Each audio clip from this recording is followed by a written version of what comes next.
Hey everybody, it's Christine Ernst, the Fat Ass Cancer Bitch, coming to you from the Cozy Breading Cottage here in Sandwich, Massachusetts on Saturday, July 12th.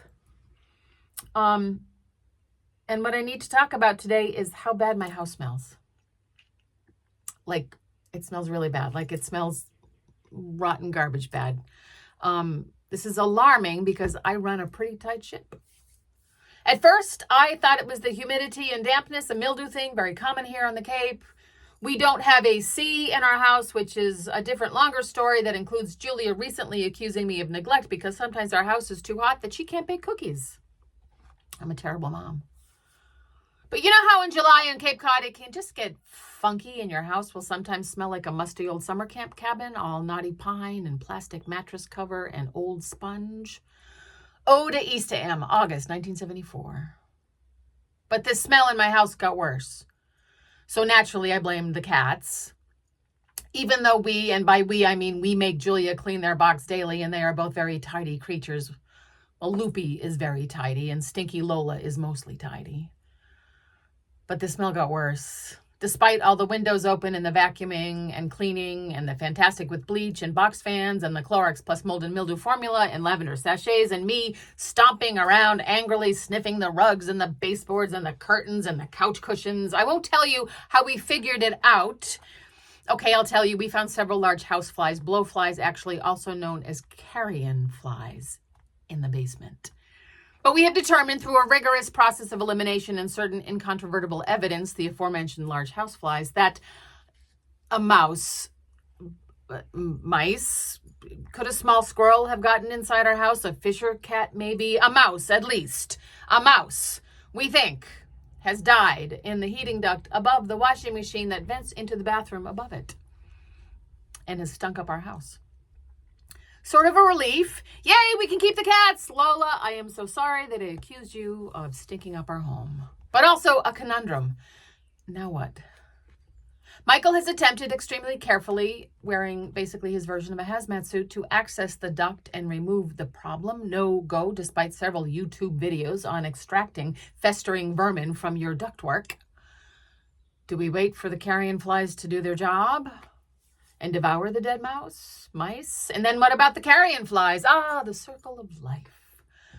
Do we spray Lysol?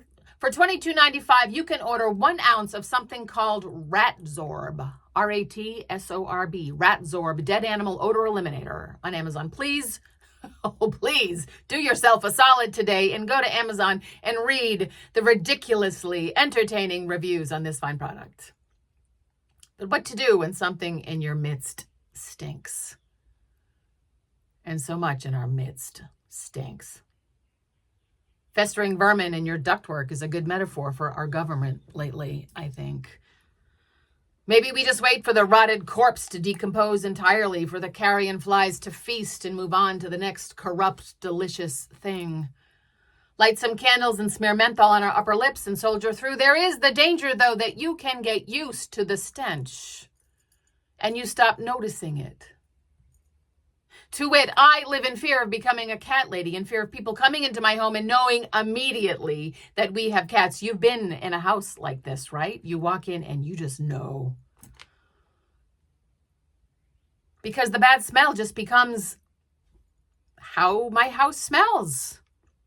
And when I think it smells like vanilla and cedar and cinnamon rolls, it actually smells like Julia needs to clean the litter box. And I can't tell because I have become acclimatized, conditioned, Stockholm syndromed by my own complacency into believing that my house smells like pie instead of poop. This is how I understand certain frogs getting slowly boiled, because it is hard for me to believe that they don't smell that total reek coming from Washington. They, too, have just gotten used to it, decided it's fine, that it's great even, that their fetid, fly-feasted, steaming pile of a president and his carrion cronies are working on their behalf and not just lining their own pockets and playing with bombs. We all need that friend who is not polite, not worried about getting reelected as our friend, who cares about us enough to want us to do better. That hero, really, who can walk into our house and say, "This smells like shit, and you gotta fix it."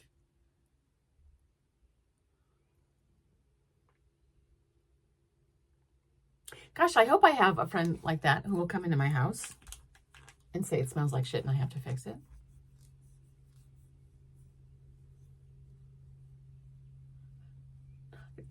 Have you ever done that? Have you ever told someone, like, straight up, this smells like shit and you got to fix it? I mean, maybe they're a cat lady, or maybe they have a stinky house, or maybe they're just acting like assholes, but boy, does this smell like shit and we got to fix it.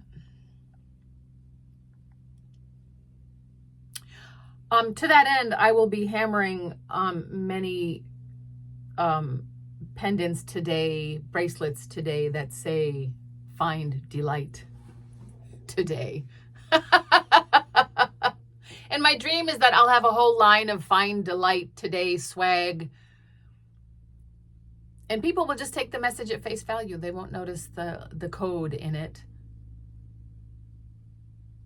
because it's a good message. Find delight today, despite the sneaky underpinning of FTT. And Jack Kelly, if you're watching this, I have not dropped the F-bomb once. I've implied it in Find Delight today, of course, but I'm now aware of my use of swearing, of my use of the F word in particular, which is sometimes the only word that works. But today, Jack, another gift to you, third time, I think, in my entire 130-something podcast that I have not dropped the F-bomb. So you're welcome, sir. Go find delight today, my friends. Come as you are. You are beloved. I hope your house doesn't reek. I hope you are taking good care of yourselves. And I hope we find a hero soon. Where are the heroes? Where are the leaders? Where are those brave folk who can walk in and say this smells like shit and we got to fix it? Maybe it's one of us. Maybe it's you. Maybe some of us should run for office. Who wants that job? I get it. It's dangerous, thankless.